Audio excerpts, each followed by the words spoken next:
guys, I'm Chronically Jenny and today I'm showing you what's in my bag. The last time I did a what's in my bag video was when I first started this channel back in probably 2017. So it's been a long old time. It'll be interesting to see the difference between then and now, apart from my hair colour. This is my current handbag. This is kind of a summer edition because it's got some extra summery bits and pieces in there. But shall we see what's inside? This bag itself is from Primark. I absolutely love it. It's just the right size for taking about every day that can fit everything I need to in it. The first thing is probably what most people have in their handbag. It's my phone, which is also my wallet. I couldn't live without this. I do too much with it. Whether it's advocacy, just checking Instagram more generally, emails, calendar, I'd be lost without my phone. I really, really would. Obviously, the next thing that's usually in my bag is my camera, which I'm currently using to film this video right now. I have a Canon G7X, which I absolutely love. I got it as a graduation present 2 years ago, and it's just super great. It has a little flip up screen so that you can vlog really, really easily and film yourself, and which is why you might occasionally catch me looking above, because I'm looking at myself on the screen rather than looking at you. But there you go, that's normally in my bag as well. I've got a big old bunch of keys, too many. Some things that I have on there. I did get this tile find your keys thing, but it's absolutely useless. I'm not really sure why it's still on there. It's meant to be able to, you can click this and it'll find your phone, and click your phone and it will find your keys. But no, it doesn't work very well. It never has. I do not recommend. But Ian does hate the fact that I walk around everywhere and my phrase to him every single day at least once is, where's my da da da? So if you have a better tip for me to help me find my keys, that would be great. I've got a little mini Lego Anna on there because I'm a princess. And then something that is really, really key for me, especially when I'm out and about with my walker, is my radar key. This is from Blue Badge Company.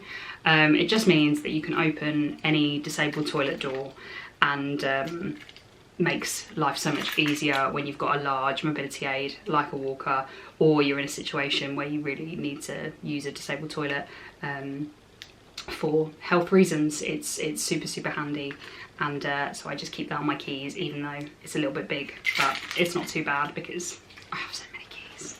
The next thing I always keep in my bag is some of these Salt Stick Fast Chews. If you've watched my POTS survival kit video recently, you'll have learned a bit about these and why they're really, really cool and important. But basically they're just a little bit of extra sodium, so if I need a bit more salt in my life, I have them there in a fast, accessible way. The other thing related to that I have in my bag is a little sachet of salt. Because no potsies anywhere can go anywhere without a little extra salt. I've got some makeup. I tend to just keep a concealer and whatever lipstick I'm wearing that day in my bag, because those are the two things that need reapplying. Everything else is pretty set. I have been using this product called Lip Coat over my lipsticks recently, which has been really, really handy, especially when wearing a mask. But sometimes I just forget, so I just shove my lipstick in my bag still. Sign of the times. I have a mask and some hand sanitizer in my bag, and whatever restrictions are, I'm going to be keeping these in my bag for a little while longer, so that I always have them to hand, and I please urge you to do the same. They're really, really helpful, not only in protecting yourself, but protecting others. I've been double jabbed. I will still use these to protect myself and others. The next thing that I have in my bag is medications. I've got pain meds because you never know when pain will strike, when it will go from like a 4 or 5 to a 6 or a 7 and you really need a bit of extra help. And then I've got some POTS meds as well for any unexpected flares while I'm out and about, especially later in the evening when my meds have worn off a bit. So always keep those handy. And as well, I normally keep a gin, which is a ginger sweet, which really helps me with nausea. So I always keep one of those handy.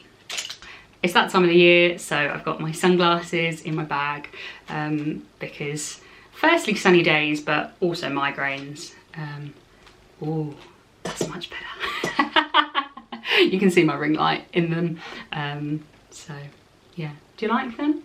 I've not really worn these ones much because I keep losing them, but that's my life.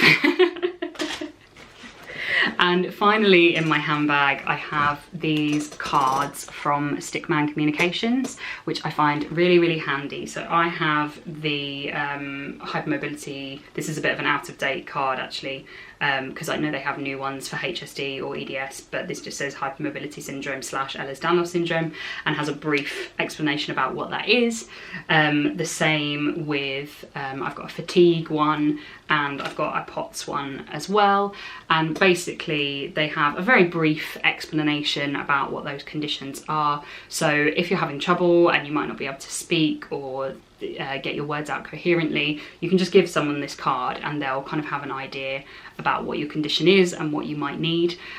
So for example, the main time I remember using this was actually during a fire drill on a cruise the other year, when I was coming downstairs and just got really dizzy and out of breath and had to sit down before I got to the evacuation meeting place. So obviously one of the stewards was concerned about me, so I could just flash this to the steward, who was a little bit concerned, to just explain that he didn't need to be super concerned and that I just needed to sit and have a drink and it would calm down, and that it was a normal occurrence for me. It wasn't anything super out of the ordinary. So these can be really handy. And then I've also got what's in my rucksack. So these are for kind of longer days where I'm not just popping out, I'm going to be out for a long time. So again, sign of the times, I've got some hand sanitizer attached to my bag there. This is also a great bag which has a great like laptop space. I'm not showing it off very well, but if I do need to take my laptop somewhere, I can do that really easily. Bottle of water is always really important. This one's zebra print because EDS, and then hydration because POTS. And then I often take my lunch with me to places, hence why my little frozen lunch box is in there. I always take a salty snack if I'm going for a long day out, such as a bag of crisps, as well as the bits that are in my handbag if I need some extras. And then often the rest of my bag will be mainly made up of supports depending on the day. So these are my hip supports. My hip supports tend to stay in the bag most of the time if I'm not wearing them already, because if my hips go, I'm quite messed up. There's not much I can do about that in that situation, so those are really helpful. I often carry my knee supports or my shoulder supports depending on how I'm feeling on the day. You know, if I'm out for a really long day, I'll just take all of them just in case, because I feel it's better to have them than to not. Sometimes if I don't want to take all of those supports, I'll just take some KT tape instead in case of emergencies. It's not the best for my skin, but it's a little bit easier to manage, and it's just one little roll rather than like 5 different supports. But there you go, that's what's in my bags. Thank you so much for watching this video. If you've liked this video, please give it a thumbs up. If you haven't already, I'd love it if you'd hit subscribe, and I will see you very soon for another video. Mwah.